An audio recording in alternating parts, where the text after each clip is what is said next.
아멘. 여러분 인생이 한두 번, 세 번 있으면 얼마나 좋겠습니까? 근데 인생은 한 번밖에 없지요. 한 번밖에 없는 인생이기에 우리는 참 하고 싶은 것들이 많습니다. 다 하면 얼마나 좋을까요? 모든 것을 다 하면서 살면 얼마나 좋을까요? 그러나 그렇지 못합니다. 그러기에 우리는 선택을 해야 합니다. 그죠? 직장도 내가 이 직장 다녀보고 또 저 직장 다녀보고 결혼도 이 사람하고도 해보고 저 사람도 해보고 또 학교도 이 학교 다녔다가 저 학교 다녔다가 하면 얼마나 좋겠습니까마는 그렇게 할 수 없습니다. 예. 선택을 해야 합니다. 예전에 LG 금성이 오래전에 옛날 어르신들을 기억할 거예요. 순간의 선택이 10년을 좌우합니다. 옛날에 금성 테레비 선전할 때 그렇게 나왔습니다. 순간의 선택이 10년을 넘어 평생을 좌우할 수 있습니다. 잘못된 선택을 해서 평생 인생 자체가 비참한 사람을 우리는 주변에서 그렇게 어렵지 않게 봅니다. 여러분도 그렇지 않습니까? 내 그때 잘못 선택해서 내가 지금 이 모양 이 꼴이다라고 하는 거 없습니까? 내가 저때 저 인간 안 만났더라면 내 인생이 됐을 건데, 내가 그때 그 직장 아니고 다른 데 갔더라면, 그죠? 내가 그때, 그죠? 그때 내가 그걸 그렇게 했으면 지금 어떻게 됐을까 하는 것들이 많을 겁니다. 그래서 인생은요, 이 선택을 참 잘해야 합니다. 그래서 우리는 분별력이 필요합니다. 그래서 기도해야 합니다. 하나님, 내 선택에 실수가 없도록 하나님 늘 지혜로 분별력을 함께 해달라고 기도하셔야 됩니다. 우리가 오늘 성경을 읽었는데 빌라도가 지금 선택의 기로에 서 있습니다. 어느 날 갑자기 예수라는 사람의 재판을 맡게 되었고 재판을 해보니까 별 죄가 없어요. 그래서 법대로 놓아주자고 하니까 이 유대인들이 가만히 있지 않네. 유대인들이 벌떼같이 일어나서 지금 그를 죽이라고 합니다. 만약에 그를 풀어주면 당신은 가이사의 충신이 아니라고 엇박지르니 이 빌라도 지금 어떻게 할 수 없습니다. 예수를 놓아줘야 되느냐 아니면 저 유대인들 청을 들어줘야 하느냐 이런 어떤 기로에 지금 딱 서 있습니다. 엄청난 갈등과 고민 중에 있죠. 한 사람의 생명이 왔다 갔다 하는 것이고 또 뿐만 아니라 자기 입신양명도 지금 자칫하면 왔다 갔다 하는 그런 아주 깊은 고민 속에 처해져 있습니다. 그런 재판 과정에 예수가 죄가 없다는 것을 알았어요. 그래서 어떻게 좀 놓아주려는 마음이 좀 있었습니다. 나는 그에게 죄를 찾지 못하노라. 지난번 6절에 보니까. 그러니까 7절에 오늘 뭐라 합니까? 유대인들이 막 닭달같이 일어납니다. 그가 하나님의 아들이다. 쥐가 하나님의 아들이라고 이렇게 합니다. 그러니까 8절에 빌라도가 이 말을 듣고 두려워합니다. 자, 유대인들은 뭐라고 합니까? 예수님을 하나님의 아들이라고 고발합니다. 이 말은 틀립니까? 맞습니까? 맞습니다. 불신자들도 예수가 하나님의 아들이라는 사실을 알아요. 그죠? 요한복음 전체 주제가 뭡니까? 그리스도는 하나님의 아들이라는 것이거든요. 그 제목으로 올리는 것이죠. 그죠? 하나님 입장에서 볼 때는 맞아요. 불신자들이 예수를 하나님의 아들이라고 말하니까 하나님 입장에서는 맞습니다. 이걸 듣는 빌라도는 어떻겠습니까? 만약 유대인들이 말하는 예수가 하나님의 아들이라는 사실이라면 그게 맞다면 자기는 지금 하나님의 아들을 죽여야 되는 것이죠. 즉 신을 죽여야 하는 상황입니다. 여러분 잠시 우리가 그 빌라도가 있는 그 시대로 돌아가 봅시다. 빌라도가 살고 있는 그 시대에 그때는요 로마 신화가 극행한 거예요. 여러분 우리 알잖아요. 로마 신화 알죠? 신화 제우스가 있고 뭐 하여튼 신화가 일어나는 거예요. 그래서 아주 로마인들은 종교성이 많습니다. 사도 바울도 그랬죠. 아테네에 가니까 이 사람들은 너희는 범사에 종교성이 많도다라고 했습니다. 그러기에 여러분 하나님의 아들 신을 죽인다는 것은 이거는 빌라도에게는 끔찍한 일입니다. 그리고 사실 그가 재판하는 가운데 주님과 대하면서 나름 좀 이상한 것을 느꼈을 것입니다. 그의 말에 권위가 있는 것을 느꼈고 또 어느 날 갑자기 빌라도 자기 부인이 빌라도에 와서 저 사람 죽이지 마라고 했거든요. 이 사람의 꿈자리가 이상하더라. 그죠? 그리고 저 유대인들이 이 벨고 다니는 예수가 뭔데 저 유대인과 대제사장이 저 벌떼같이 저리 일어나나.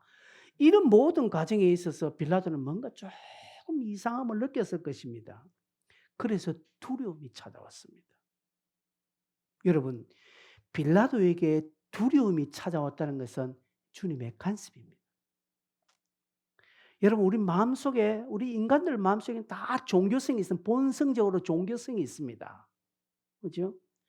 이것 때문에 두려움이 찾아올 때가 많이 있습니다. 자, 가만히 봅시다. 여러분, 무당집이나 점집에 당당히 들어갈 수 있습니까? 왜 못 들어갑니까?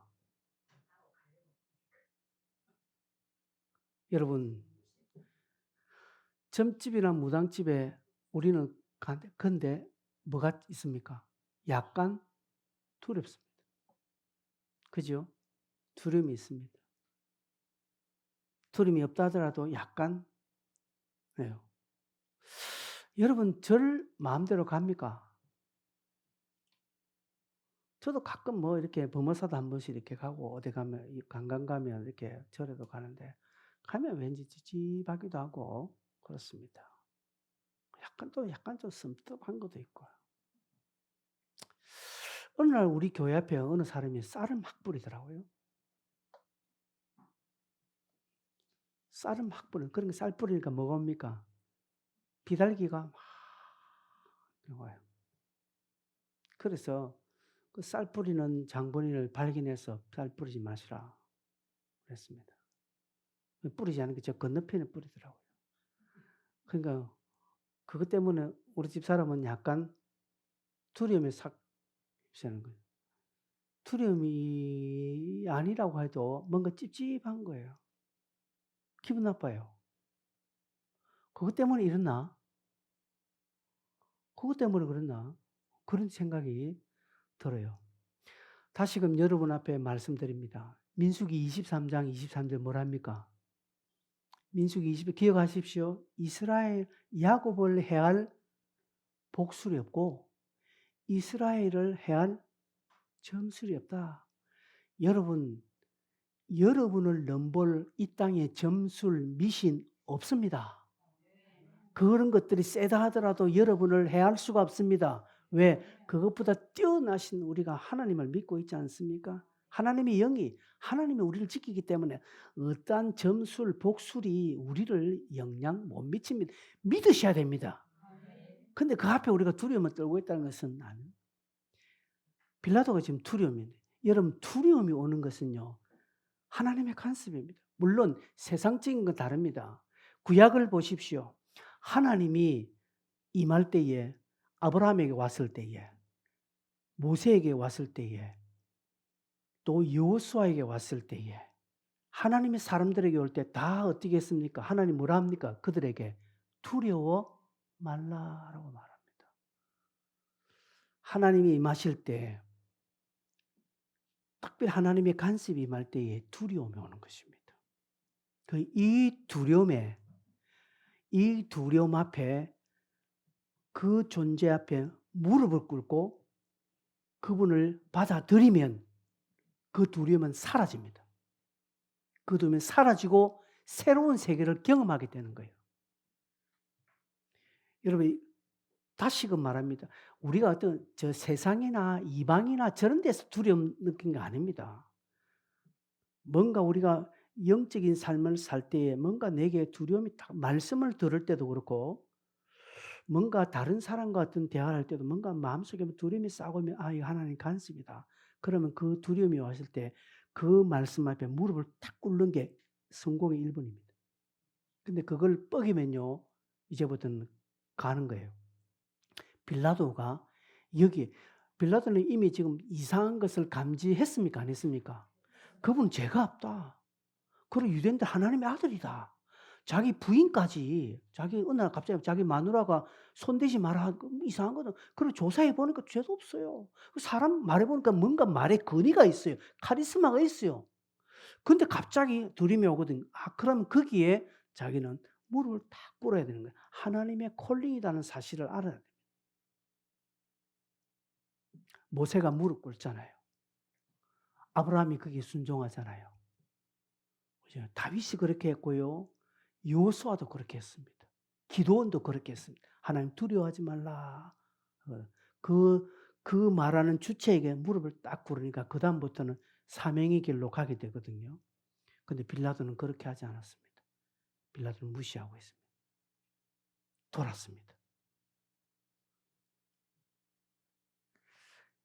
여러분, 하나님의 임재가 오면 되게 그렇습니다. 뭔가 두려움을 느낍니다. 근데 그거는 잠시예요. 그 두려움은 잠시입니다. 오래 가지 않습니다. 잠시 오고 그 두려움의 주체에게 내가 아멘하고 순종을 딱 그러면 두려움은 사라지고 평강과 위로와 은혜가 그다음부터 오는 것입니다. 여러분 아셔야 됩니다. 근데 이상하게 두려움이 오래 간다. 일주일 내내 두려움이 간다는 그거는 아닐 가능성이 큽니다. 그건 내가 순종하지 않았다라는 반증이기도 합니다. 그리고 하나는 개꿈이든지. 여러분 우리는 참 감사해야 돼요. 어찌된 영문인지 저와 여러분은 예수를 받아들이고 있다는 지금. 예수가 믿어진다는 거예요. 여러분 신기하지 않습니까? 내 친구나 우리 집 가족이나 누구에게나 참 내가 밥을 사 먹이 가면서 그들에게 예수를 소개했는데 저것들은 안 믿어요.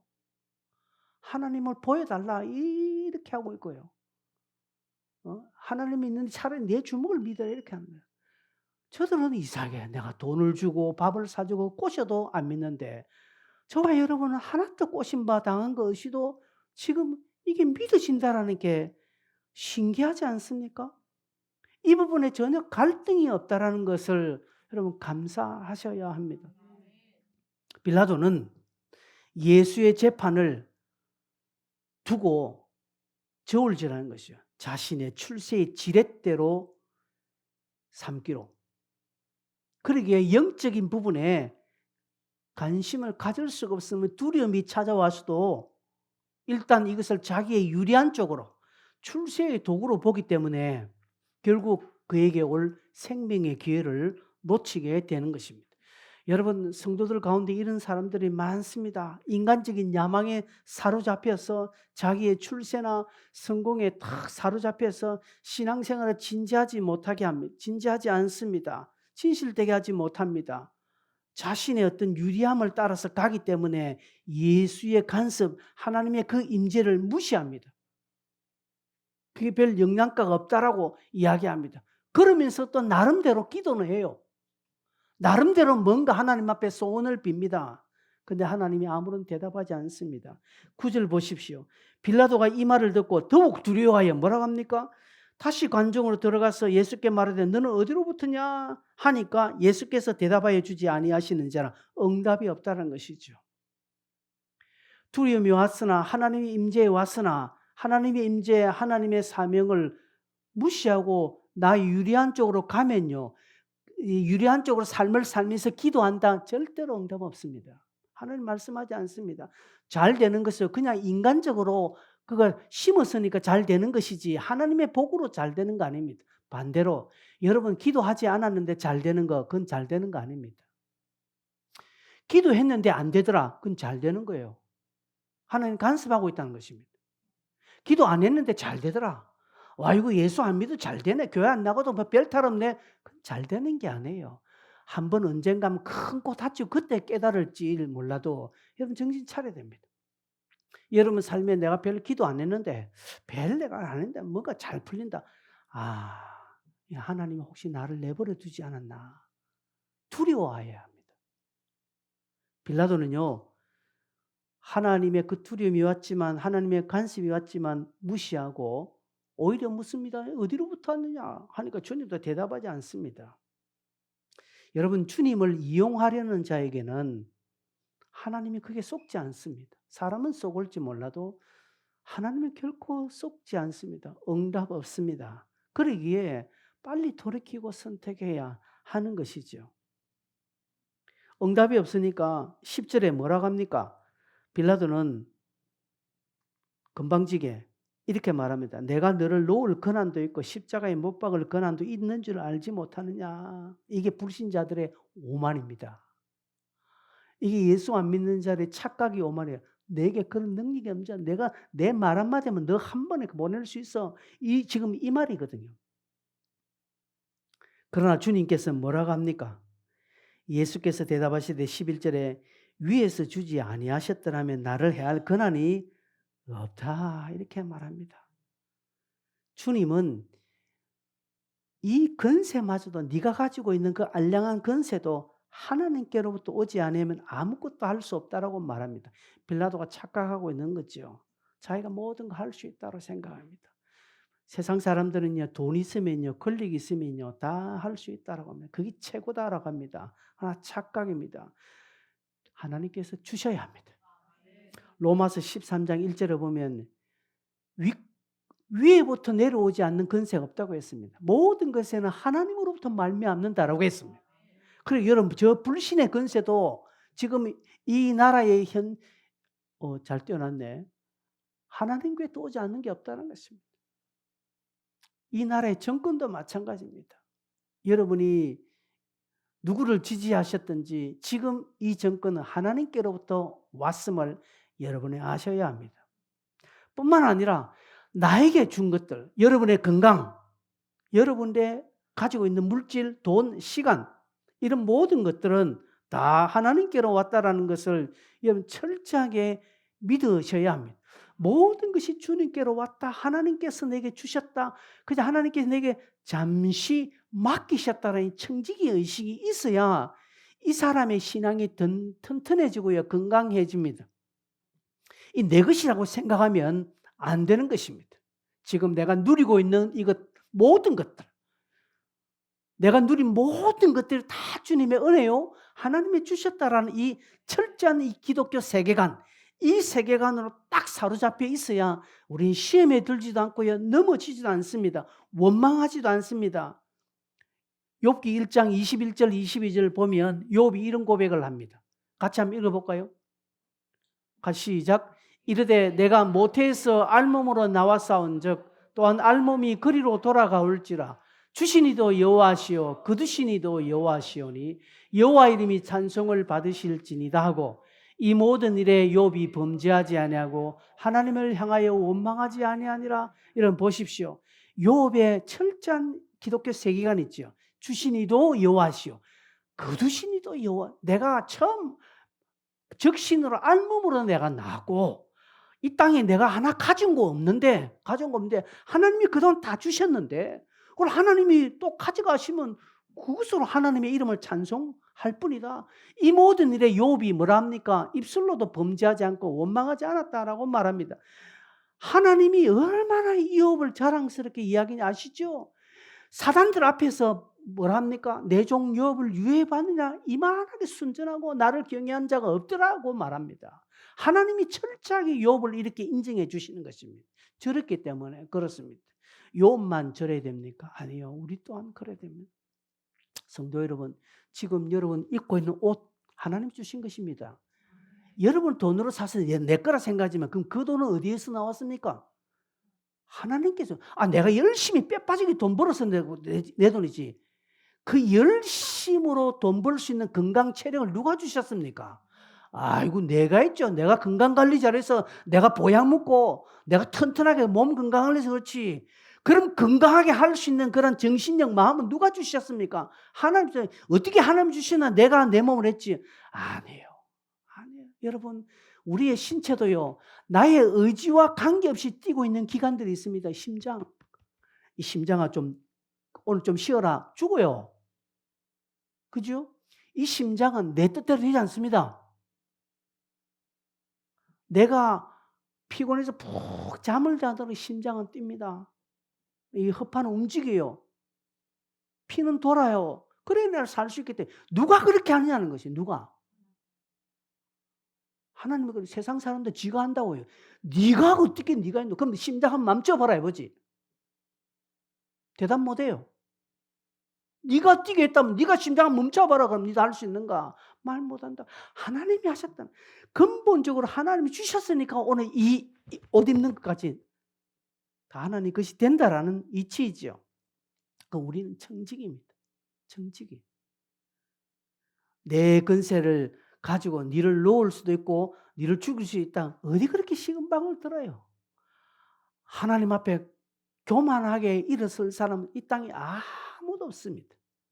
내가 누리고 있는 건강도 물질도 내 자식들도 내가 알고 있는 지식도 내가 다니는 직장도 내가 하는 사업 일도 내가 앞으로 꿈꾸는 성공도 다 하나님이 주셔야 가능한 것이라는 사실입니다.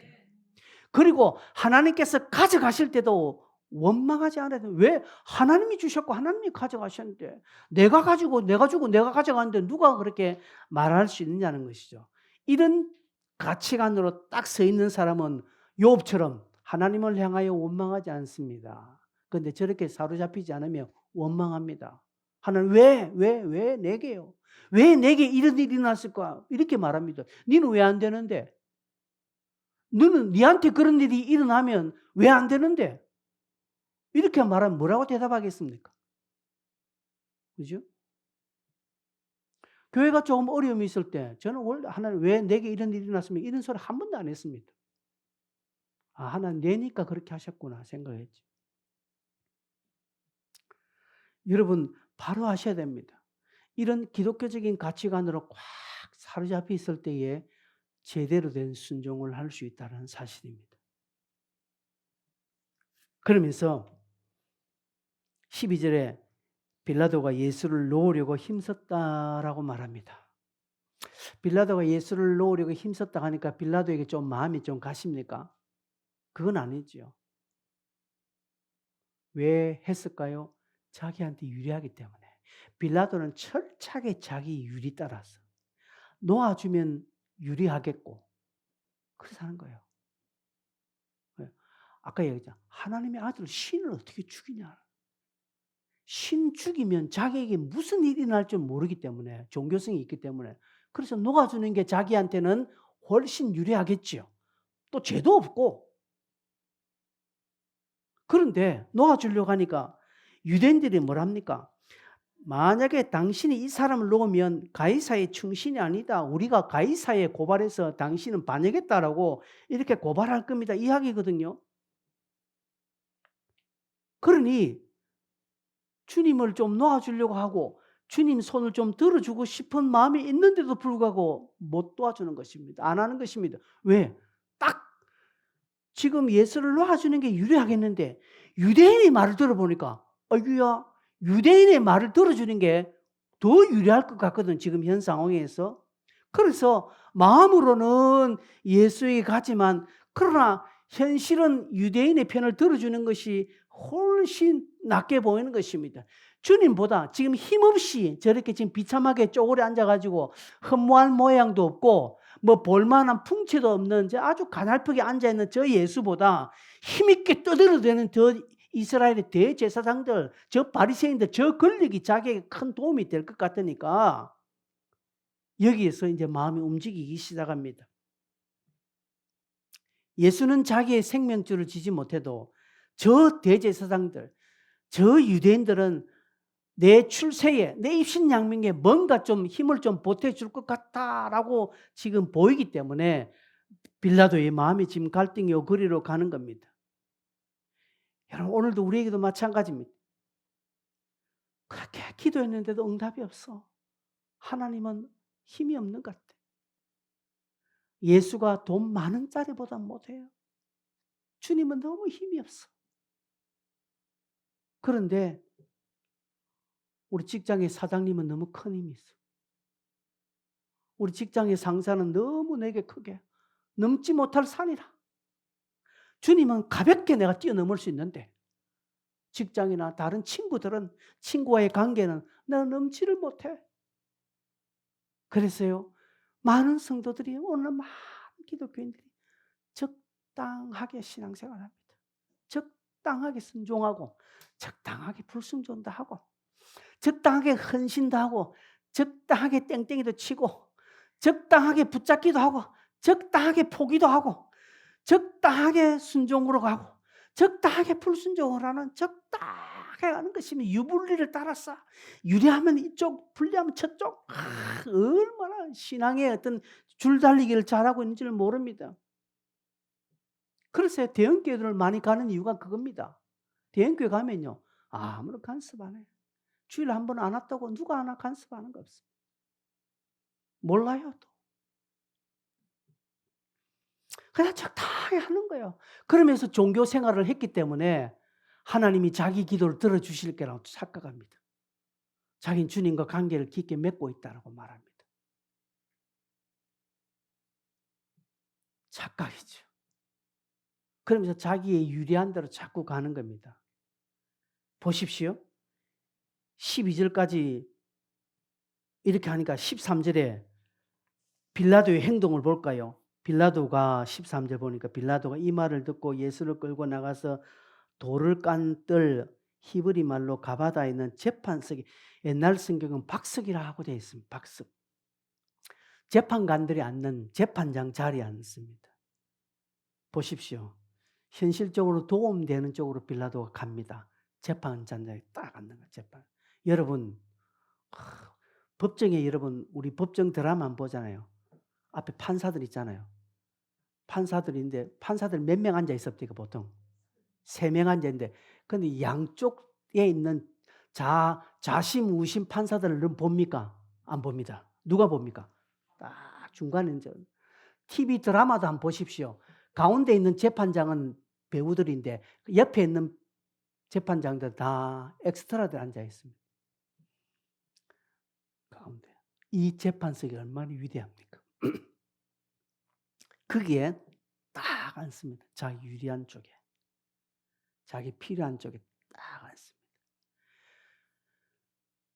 제 마음이지만 그럴 때 베드로는 주님 앞에 와서 주님, 당신이 하나님의 아들이라면 나를 좀 어떻게 해주세요. 지금 어떻게 해야 되겠습니까? 내가 어떻게 하면 좋겠습니까? 요 한마디만 했더라면, 이 말 한마디 했더라면 빌라도가 어떻게 달리 되었을지 모릅니다. 그런데 철저하게 빌라도는 적당히 타고 나중에는 딱 재판장에 딱 앉습니다. 아주 비겁한 사람들이 그렇게 하죠. 용기 없는 사람, 소위 열등의식이 찌들린 사람이요, 자기 자신의 권리, 자기 자격을 많이 주장합니다. 열등감이 많은 사람이요, 자기가 누리고 있는 어떤 지금 현재의 자리, 이걸 굉장히 많이 주장합니다. 다른 데서는 찍소리도 못해. 다른 데는 삐끗하지만 자기가 누리고 있는 이 자리, 그 자리에서는 힘을 내려고 합니다. 아주 유치찬란 뻥하죠. 이런 자들이 입지가 흔들리면 벌벌 떱니다. 그런데 자기 밥그릇, 자기가 안고 있는 이 상에 대해서는 애착이 큽니다. 그래서 빌라도가 재판석에 딱 앉아버립니다. 재판관의 어떤 건의를 통해서 뭔가 해보려고 합니다. 그 자리에 앉으면 뭔가 달라지고 뭔가 되겠다라는 착각을 또한 가집니다. 그러나 아무것도 달라진 것 없습니다. 오히려 그는 무력감만 얻을 겁니다. 아무 결단할 수 없습니다. 왜? 유대인들이 더 닭달같이 일어났으니까. 여러분에게 좀 도전드리고 싶은 것은 오늘날 이렇게 신앙생활하는 사람이 많다라는 것과, 그리고 신앙에는 중간이 없습니다. 회색지대 없습니다. 신앙에는 사각지대가 있을 수 없습니다. 하나님이 모르는, 하나님의 눈길이 미치지 않는 사각지대 없습니다. 그러기에 우리는 분명하게 선택을 해야 합니다. 여호수아 24장 15절에 보면 여호수아가 말년에 죽기 전에 이렇게 말합니다.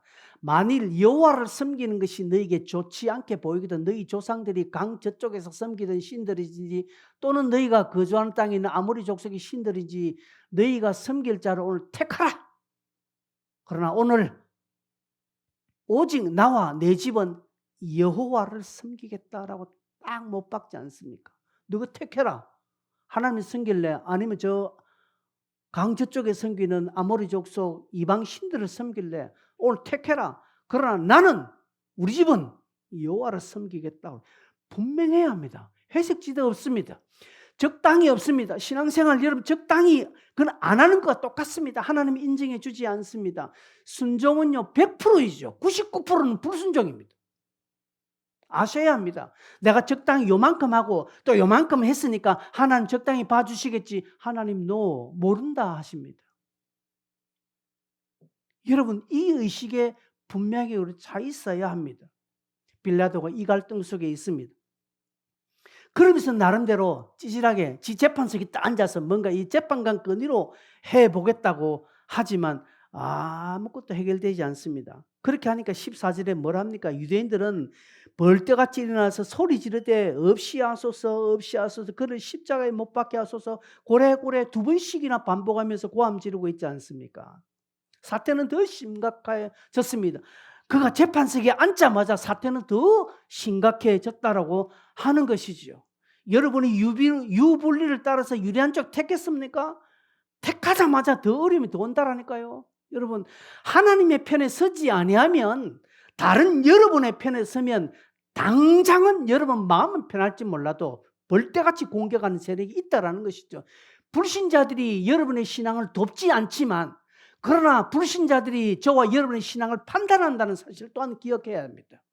예수쟁이가 예수를 잘 믿는 거 불신자들이 박수 쳐주지 않았습니다. 그러나 예수쟁이가 디디하게 예수 믿는 거 불신자들은 신랄하게 비판한다는 사실 또한 알아야 합니다. 그러기에 어디에 서시겠느냐는 것이죠.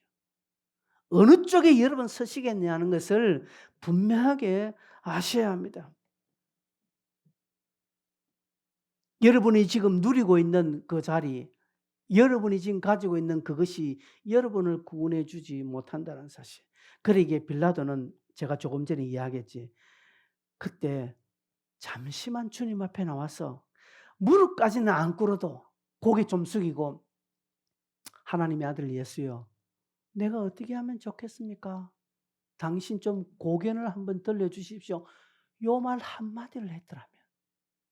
여러분 예수님께서 십자가에 달려 돌아가실 때 한편강도 뭘 합니까? 무슨 말 했습니까? 그가 위대한 신앙 고백한 게 아니죠. 뭐라고 했습니까?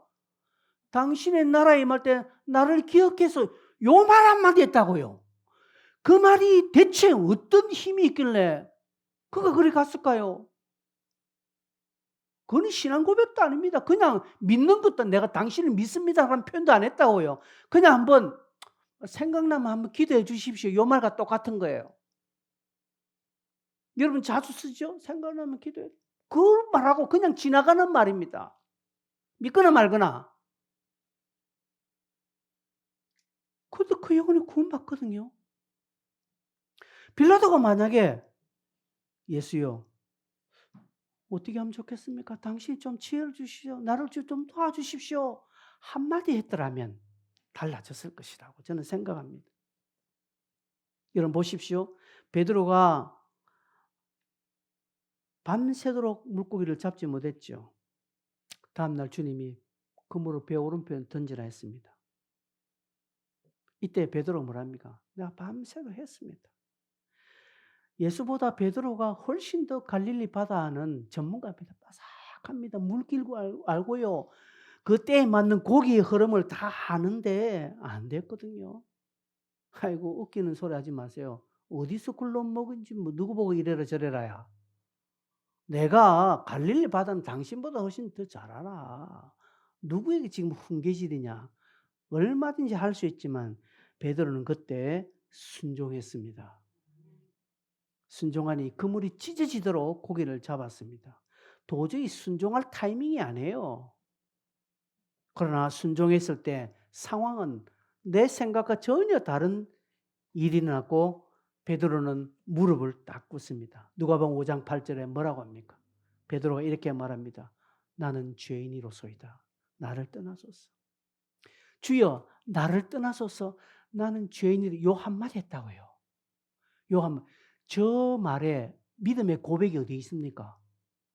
예수를 믿는다는 표현이 어디 있습니까? 없습니다.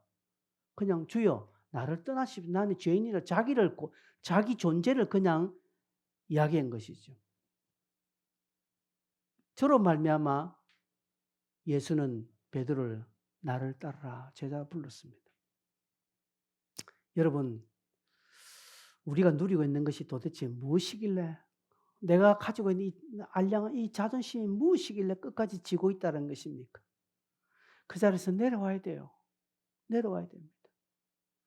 한간에 우리 교단에 큰 목사님이, 여러분 다 아시죠? 막말 때문에 결국 부총회장직에서 그 교회 담임 목사직 다 진작 내려왔어야 돼요. 내려오고요. 지금도 더 내려와야 돼. 그분은 가진 게 너무 많아. 다 내려와야 돼. 더 내려가야 돼. 더 내려가 철저하게 얘기해야 돼. 그래야 사는 것이죠. 빌라도는 그 자리에 내리지 않습니다. 결과 유대인들의 편을 딱 들지 않습니까? 그를 십자가로 내어줍니다. 말씀을 맺겠습니다. 성도 여러분, 주님은 우리의 삶에 깊숙이 관여하십니다. 그래서 약간 두려움이 올 수 있습니다.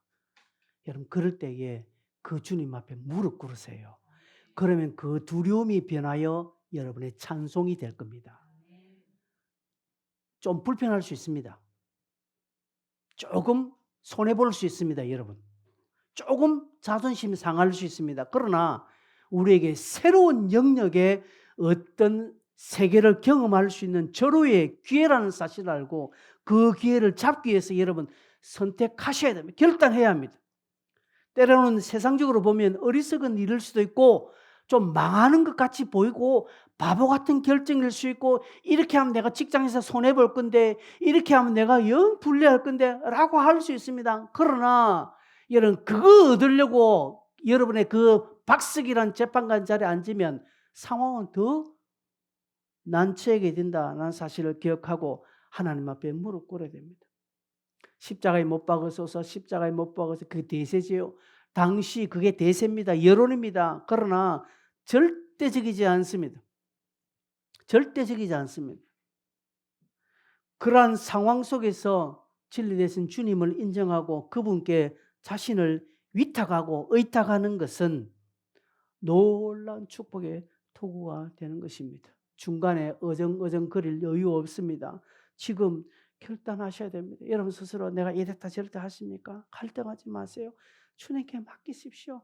당장 손해보는 것 같이 보이지만 그 손해 금방입니다. 하나님 다 갚아주십니다. 그동안 없어도 잘 먹고 살았잖아요, 우리. 그죠? 그동안에 그 많이 있을 때는 어떻게 했습니까? 다 까먹었잖아요, 그거. 그죠? 좀 많이 있고 돈 있을 때 우리 교회 좀 오지. 다 까먹고 없을 때 교회 와가지고. 박예란 집사님. 그죠? 그래. 농담입니다만 지금 여러분이 가장 잘하고 있다는 사실. 이 결단 앞에 흔들리지 말기를 바랍니다. 사단은 자꾸 흔듭니다. 후불어 자꾸 흔듭니다. 니 안 되지? 니 기도했는데 안 되지? 너가 예수가 도와줄 것 같으나 안 된다. 그렇게 속삭입니다. 그러나 그럴 때 여러분 흔들지 말고 주여 나를 도우소서. 주님 나를 불쌍히 여기소서. 예수여 나를 도와주소서 라고 하면 새로운 것들이 여러분에게 펼쳐질 것입니다. 기도하겠습니다. 같이 한번 통성으로 한번 기도할까요?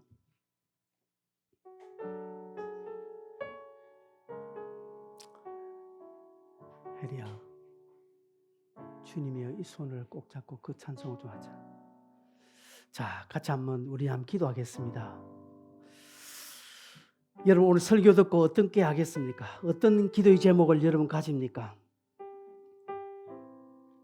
어떤 기도의 제목을 여러분 가지고 기도하시겠습니까? 여러분 선택을 하십시오. 나와 내 집은 여호와만 섬기겠노라 하는 이호서저 주님, 내가 하나님 편에 확 서게 신앙에 어정쩡하게 살지 않고 정말 확실하게 주님 편에 서는 우리가 되어지게 해주십시오. 그렇게 여러분 기도하시고, 두 번째로 빌라도와 달리 주님 앞에 무릎 꿇는 주님, 나는 죄인입니다. 주님 나를 도와주십시오. 그렇게 살아가는 이 한 주간 우리의 삶이 되어지게 해주십시오. 그렇게 한번 다 같이 한번 믿고 통성으로 한번 기도하겠습니다. 주여